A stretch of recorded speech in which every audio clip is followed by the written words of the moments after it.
good evening sa inyong mga ka-arkista ngayong gabi. So meron tayong featured mga artista ngayon. Kilalanin niyo mabuti yung mga karakter na to dahil hindi niyo sila makakalimutan. Magmula ngayong araw na to. This is podcast number 1, Commonwealth Chapter. Let's go mga ka-arkista. Good evening sa iyo, President Hans. Ayan. Magandang gabi. Sir Bong, of course si Angel. Magandang lalaki ka ngayong gabi. Big Dad. Yeah, i-address nyo naman yung ating mga netizens, yung ating mga viewers for tonight. Go ahead. Pilitin nyo mang kalimutan, hindi nyo kakalimutan ang inyong mga artista ngayong gabi. Yan. How about you, Bong? Good evening, everybody. I think I'm with good company tonight. So Ay, sinabi mo pa. Gusto mo gawin nating bad, pwede rin yan. Anything goes. How about you, Hans? Ano masasabi mo ngayong gabi, brother? Para sa ikaunlad ng ekonomiya. Di ba? Tayo'y narito para magkaroon ng konting sharing sa kaalaman. No? Yeah. So buti na lang andito si Architect Bong. Yeah. Yeah, So, thank you. Yeah, well, tayo naman lahat dito puro arkitekto. At masasabi ko lang mga brother, siguro po pwedeng sabihin na una akong pinanganak sa inyo ng konti. Gaano ba katagal? Well, not so late naman. Tayo naman, mga ganun lang, mga 2 ire. Well, yeah, siyempre, sabi nga ganun, this is Commonwealth Chapter. UAP Commonwealth Chapter, of course, one of the best chapter in Quezon City. Pwede na, very promising. Lahat ng mga member. Yes, ayan, dapat Diba? merong yan merong drum roll yan Oo. Oo. Yo. Actually, totoo drums yun, Need some work, pero good enough. Yeah, ano lang, medyo siyempre dahil this is the trial session 1 natin ng podcast, no? Alright, nandito tayong gabi mga brother para enlighten, ma-enlighten lang tayo, no? Kasi sabi nila, according to other people, yung mga hindi arkitekto, yung mga non-architects, tayo daw mga arkitekto, yung kurso natin kinuha, isa daw yan sa pinakamahirap na kurso na dapat na tinatahak ng isang tao. Anong opinion nyo doon? Simula tayo kay Bong muna. Well, depends kasi right now kung sino yung nagtatanong. If I think if ang nagtatanong engineer. Kahit sino. Ano siguro, ganito. Ganito Sige, go ahead. Civil engineer to be exact. I-rephrase mo yung question. Yung simple, let's say ask that question sa isang layman. Okay, sa layman. Paano mo layman yung question? Kasi let's si look at Mr. it from Layman, that laging point walang of alam view. yan Sige. Let's put it from the perspective of a layman. Kasi sinasabi natin, mahirap na kurso. Tama. Yung ba yung Yes. Yung ba yung mahirap na kurso, di ba? So, syempre, lagi naman ang tanong ni layman, kung hindi ako marunong mag-drawing, pwede ba ako mag-arkitekto? Diba? Lagi naman ganun eh. Or, sasabihin, hindi ako marunong mag-construct o wala akong idea sa construction. Pwede ba ako mag-arkitekto? So the idea, yung question kasi, pag tinanong yun ng layman, tayo, from our own perspective, sinasabi natin lagi. Most of the questions, I think, matatanggap natin. In my case, hindi ko nga alam na pag-arkitekto, hindi pala drawing lang gagawin eh. Para nabudol ka rin Yeah. Okay, that's a good thought. Ka naman, di ba? Akala kasi nung lahat ng nagtatanong sa akin, bakit ba napasok sa pagiging arkitekto? Siguro ang galing mo mag-drawing. Di ba? Ganun lagi yung tanong eh, di ba? So ang sagot ko nga, marunong ako mag-drawing pero hindi ko na-expect na yung course pala na to, mas marami pala i-compute kaysa sa i-drawing. Mas marami palang Alright. Ayan. So, So, yeah, may follow-up question yan pero mamaya natin dugtong. Pakinggan muna natin itong dalawang yeah. artista natin, Brother Yeah. Bong. Ano? Sige, go ahead, Han. Yes. Ako naman, started, kumbaga, sa family. Meron na kaming dalawang architects sa family. Okay. Oo. So pero ako yung I think in my recollection, at least sa side ng mom side, um, ako yung last na kumuha ng architecture. At ako yung pinaka last at saka yung pinaka bunsong kumuha ng architecture. I think meron pang So, may sumunod pala legacy sa na. akin pero Oo. ha? May Oo, may legacy na, sumunod. di bale? Meron na. Pero yung pagiging practice ng architecture naman namin that time was ano lang, out of meron lang mai-take nung college. Kasi walang hindi naman kami hindi naman kami mga firm, unlike yung iba talaga yung tatay, yung grandparents, architects. So sa amin, nagsimula sa generation talaga namin yung pagiging arkitekto. Oh, tapos ayun na. So in terms of talent siguro sa amin tatlo ako yung pinaka-least talented in terms of drawing. Oh, so mas more on ano lang ako mas more on expose. Mas exposed lang ako when it comes to dun sa mga kasi mas yung natutunan ko ng architecture, marami nang may internet na. So Oh, kaya kumbaga in terms of work, mas sa tingin ko mas maganda yung trabaho ko kaysa dun sa dalawa. nice. Good. Siyempre, Oo. last but not least, si Artista Angel. Kabaligtaran naman yung sa akin, kapatid na Big Daddy. Yep. O, nangyari sa iyo? Walang arkitekto sa pamilya ko. Apir Kaya tayo. unang-unang bungad ng tatay ko, bakit kailangan mo magpuyat? Bakit ngayon mo lang ginagawa yan? Bakit late ka na matulog? Bakit ang dami niyong Bakit ngayon ka lang? Bakit ngayon ka lang? Ganyan. Parang bakit parang ang daming tanong ng tatay mo? Oo. Jed. Kasi tatay ko, philosophy ang kinuha, kaya philosophy. Oh, okay. There you go. Ah, I love you, ganun ba? Daddy.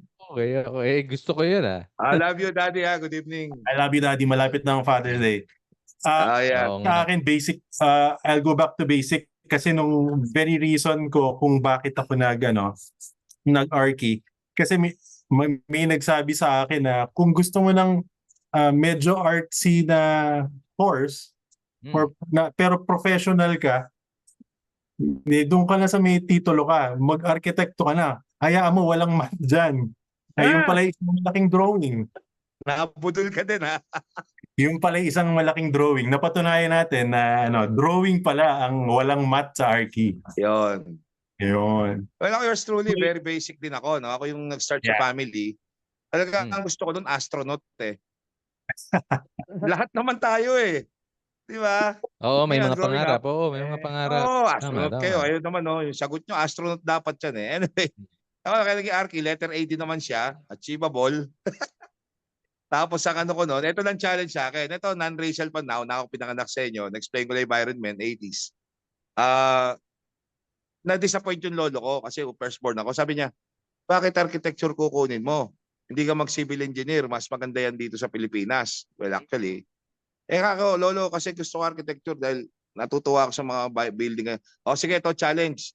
Lumabas ka sa na bahay. O tingnan mo pag may nakita kang Pilipinong arkitekto. Kasi yung lolo ko lahat naman tayo half Chinese O sige, pag may nakita ka, sige, ako magpapaaral sa iyo. Lumabas ako, brother. That time noon panahon nila Go Brother nila nila tawag dito Gilbert Yu Brothers. Oo. Ben Sosio, yan yung mga panahon na landscape nila Maynila, di ba? So, bigo ako, brother. Pag-uwi ko, wala ako nakuha. Kasi hindi naman ako well-researched pa noon. Dahil high school, batutoy ka pa noon, malay mo, di ba? So now, na-challenge ako lalo. Sabi ko sa lolo ko, dahil wala pa, ako yung una. Ganun lang, no? So that's why, napunta tayo rito. Now, actually, you have good answers, no? Siguro lahat tayo, mga ka-artista, may kanya-kanyang sagot tungkol dyan. Meron. Very common yung nabudol kasi walang math. No, yung iba naman sinundan lang yung girlfriend kasi nag-archi, may mga ganong dahilan. Kahit anong dahilan niya, no? it ended up siguro being good, no? Kasi nandito naman tayo. Ngayon, wag na muna nating discuss kung ano tayo kasi obviously architect na tayo ngayon eh. No? After noon, nung transition na yun, yung pag-decide mo na pagkuha, yung struggle ngayon natin, itong kurso mismo, ikwento natin within siguro 30 seconds, kwento natin yung struggle natin nung college hanggang gumraduate. Yung pinaka-highlight. Simulan natin kay Angel, pabalik tayo. Nako, 30 minutes? 30 seconds na, 30 Koy. seconds. 30 seconds. 30 minutes ng podcast natin. Hello. Ang struggle ko, nung high school kasi ako, front row A student ako eh. Nung Okay, nag-RK ako, wow. nung nag-RK ako, back row ako. Alam mo na yun? So kaibigan, kaibigan ng barkada ko lahat ng mga ireg, lahat ng mga minsan lang pumasok.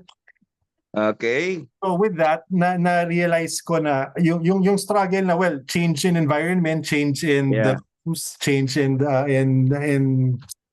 I guess yung playbook kung paano ka magsusurvive within that new environment. Na-realize ko hindi pala siya all academic. Yep. Na yung later on, na-realize ko yung mga relationships na nabuo sa likod ng classroom. Yun yung mga nag-thrive after college.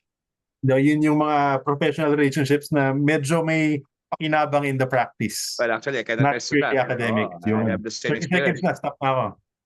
Yeah. Yeah. Well, that's something. Kasi yung mga ganyang klase na nakukuha ang experience. Totoo naman yun eh. Kung ano yung band na nabuo mo somewhere sa isang sulok, nagko-continue talaga yan eh. Yeah. Pakinggan natin si architect, si Bong muna. Paano ko ba sasabihin? Hindi Masyadong ako matagal na yata yung Kaya mo yan. kay Bong. masyado na matagal, nakalimutan ko na yata. In the Oo, olden nakalimutan. times, Really more, Struggle. yeah, yung real struggle was hindi lang ako, but it was the whole family kasi syempre short sa funds, short sa alam mo yung gusto mo matapos pero parang pag ito hindi nabayaran to, magda-drop ako, yung mga ganon. Ipinuyat mo na ng so much tapos yung pala, teka, delikado. So yun yung mga making ends meet, no? But syempre, pag naabot mo na yung mga fourth year, pagdating ng fourth, parang bibilangin mo, pare, ano na lang to, ilang sem na lang to, ilang ano na lang. dalawang tumbling na lang. Dalawang tumbling na lang to, so kumbaga it was really more of a struggle, not only on my own, but it's a family struggle to make ends meet and then make sure na maitawid. Yan ang struggle. Pero syempre, that made you realize how much important was from starting from zero to what you have, no? Kaya nga na-appreciate mo yung alam mo kung paano bumalik doon sa wala. Kumbaga hindi ka takot. Hindi ka takot doon. Hindi ka takot. Hindi ka takot. So, appreciation lang talaga doon sa dulo. Yun talaga. Kaya di ba pag sinasabi nila, may naririnig tayo, di ba, yung isa sa mga politicians na very famous, sabi niya, laylayan, di ba?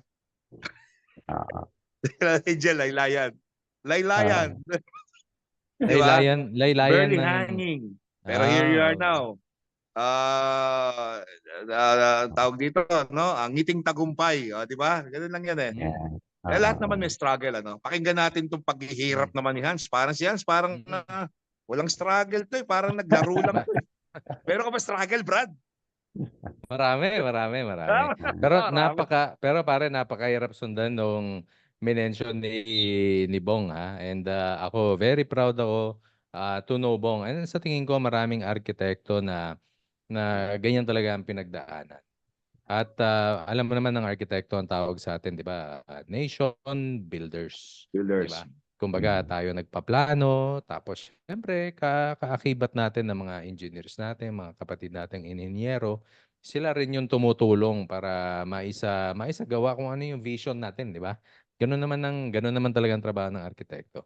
Pero going back to your question, kapatid na Big Daddy, sa inaba-haba kasi nung sinabi ko, nakalimutan ko yung tanong mo. Yan. Pwede mo bang Kaya pwede nga, mo bang naalata namin na sabihin wala ulit? eh. Ano, brother? Oo, pwede mo Maniwala bang ba kayo meron? pwede mo bang sabihin sa akin ulit? Oo. Dahil Paparating, dyan, magda-drum roll muna ako. paparating na. Struggle lang, brother. In a small box, 15 seconds ka na lang. Sige, Kasi sige, 15 because seconds. alam namin wala ka struggle, kaya wag ka na magkwento. Hindi, meron. Actually, nung Sige, kung meron, college, kwento mo. alam mo naman tayo, Oh, laking uste tayo, alma mater natin, University of Santo Tomas. So sa okay. mga naging struggle ko diyan, unang-una yung baha. So, siyempre, arkitekto tayo, di ba? So alam naman natin kung gaano kasama yung baha nung araw diyan sa Espanya. Talagang Oo. nagtatabo ka. So isa yun sa mga naging struggle ko na talagang yun ang naging eye-opener din sa akin yun eh. Kasi parang never namin na-experience ang baha, especially dun sa kung saan kami nakatira. Hindi binabaha yun. Hindi kami binabaha, at least swerte yung lugar namin. So, nung naano ko sa UST, nagtatabo talaga ako ng baha dahil naiiwan yung sasakyan sa labas at nagbabaha. Pangalawa siguro sa struggle ko bilang arkitekto, yung puyat. Hindi ko talaga kinakaya yung puyat nung araw. Ah, kumbaga parang isang araw, dalawang araw, talagang wala kang tulog, 'di ba? So kahit na hindi ka nagka-cram, nasusubukan talaga yung ano mo, talagang matutulog ka ng hindi ka talaga matutulog, dalawang araw kang gising. So yun, doon ako dalawang nahirapan nung panahon na yun. Mm. Mm. Well, ako, Usually, sige, go ahead, Angel. usually kasi pag gabi napupuyat. Pag araw, gising talaga, architect. Mhm. Talaga, Oo, dahil tama. dyan, meron kang, Tama. ah, Ah, ako naman, bro, tutuhukin ko lang, ano, no. nakaka-relate ako kay Brother Bong kasi hindi rin kami well off. I grew up in a poor background, nanay ko tindera lang sa palengke. Sa matter of fact, uminto pa yung kapatid kong babae ng kanyang dentistry para lang ako makatapos. Ang bilin lang, sabi niya, kuya, wag ka lang muna mag-asawa ha. Mm. Pagkatapos mo, at least tulungan mo muna ako. And I did, no? And the rest was history. Now, baha sa UST, yan, may dugtong ko lang do sa struggle. Totoo yan, brother. Nung namimili ako ng school between Mapua and UST ako dapat kasi mas malapit ako. Tayuman lang ako nakatira eh. Tama. Dahil Lapit. sa baha. Dahil sa baha. Yun lang pare, yun lang, true story. Pasensya na mga taga-uste, no? Hindi ako nakapasok diyan because I really love to go to Akala ko, UST. nung natikman mo yung pagkain ni Bahala Aling kasi, Taning. yun lang.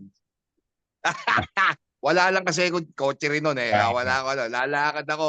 Pare, pag nilakad mo yung Tayuman tsaka yung Forbes, puta, puro yellow submarine yan. Tangina, nakakainis. Oh, god damn it, man. Talagang Ibang klase wala. talaga. Oo.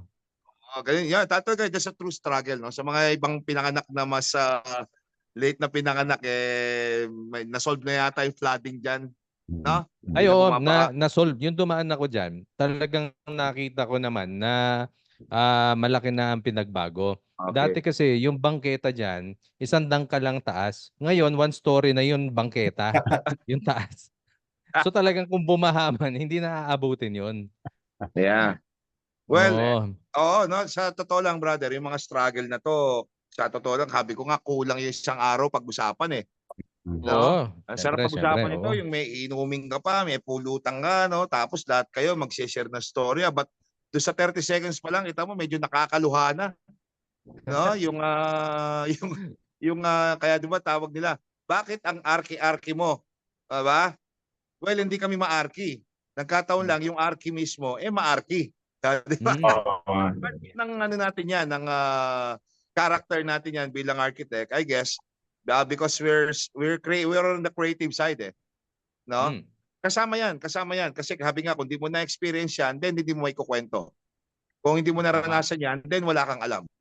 So Agree. kasama yan sa, and look at us now, here we are, sharing this experience to young people and all the like.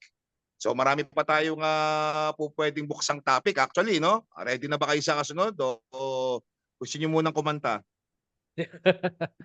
Wala ho tayong talent pagdating sa pagkanta.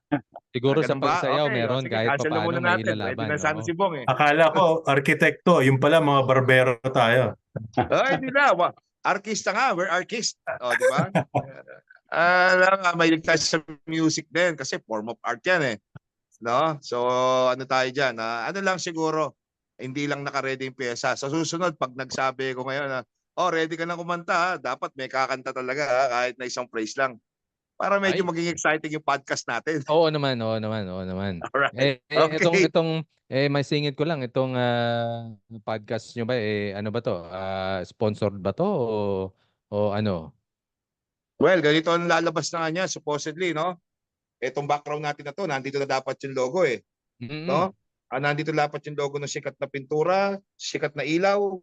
Yun. Nandito sa side ko yung sikat na ano ba, na waterproofing, no? Baka naman. Kasi yung Oo. logo dapat ito. Your logo here. Yeah, gusto namin lagay kayo rito sa background. Mm. Habang nag-uusap kami, nag-chat-chat-chatan, nagbabalikatan dito, nagyayabangan. Abay, napakagandang gawing background nito ng mga sponsors. Baka naman, punuin nyo kami. Yun. No? Oo. Yun ang Bekenemen. itong podcast namin. Bekenemen. Yun, may Bekenemen. tumatakbong words dito, di ba? May tumatakbong words. And bukod pa dun sa binabanggit natin. Mm. That this segment was brought to you by, di ba? Oh, blank, tut, tut, tut. Ganon, di ba? O, tapos Ganyan, sa kanta. umpisa, sa intro mo ba, magkakaroon ka ng parang, Abay, dapat may ganun tayo. oh, Oh. this, di ba, parang Tapos, ano yan, parang, tapos may this, this podcast is brought to you by or sponsored by, bam, Oo. whoever Tapos that we can is. do some ano rin, we can do some things na pwedeng pagawa nila sa atin or pwedeng ipa-mention. Basta bayad ba naman ng maganda at maganda usapan i-mention at gagawin natin yan kung ano man yung stunt na yan. Oo, Diba? ang balak natin siguro, 'di ba, meron kung magzo-zoom kasi, meron laging may host. So Yeah. pwede natin gawin yung isang host. Meron lang nakaantabay na, let's say na camera na nakatutok dun sa product. For example, like itong screen na nakikita natin dito sa gawing kanan. Yung Parang blanco. meron pang vacant dyan eh. So yan yung magiging host. Tapos since yan yung magiging host, andyan naka-plug yung either yung sponsor, di ba? I Yep. don't know, it's just an idea. Hindi Yun na pa yun. siya Yun na yung final. point nun. Oo. Di ba? Speaking of Oo. talking, basta talaga yan, mag-change na tayo uli ng topic, di ba? Oo. Nagkwentuhan natin yung struggle and then mag-change tayo ng topic. Before the change, no, meron tayong filler na we have to mention this sponsor. Let's say kung 2, 3 yan. So we need 3. Kung 3 yung change topic natin, in between, binabanggit natin yung sponsors natin. Mauna na diba? ako. I'd like to thank my sponsors for tonight. Hindi pa dumarating pero thank you Papa Hans sa coffee naming tatlo ni Bong at ni Vic. Sobrang sarap. Ina-expect ko na masarap yun. Pero alam ko padating na yan eh. So thank you very much Papa Hans. Thank you, Hans. Sponsor for tonight. No? Thank you naman. Diba? Thank you naman. Akin Lipton lang. Masaya na ako. Baka naman Lipton. Yan ang kape na masarap kahit na walang lamay. Di ba? Pwede ba yun? St. Peter, baka naman. Official kape ng St. Peter. Di ba?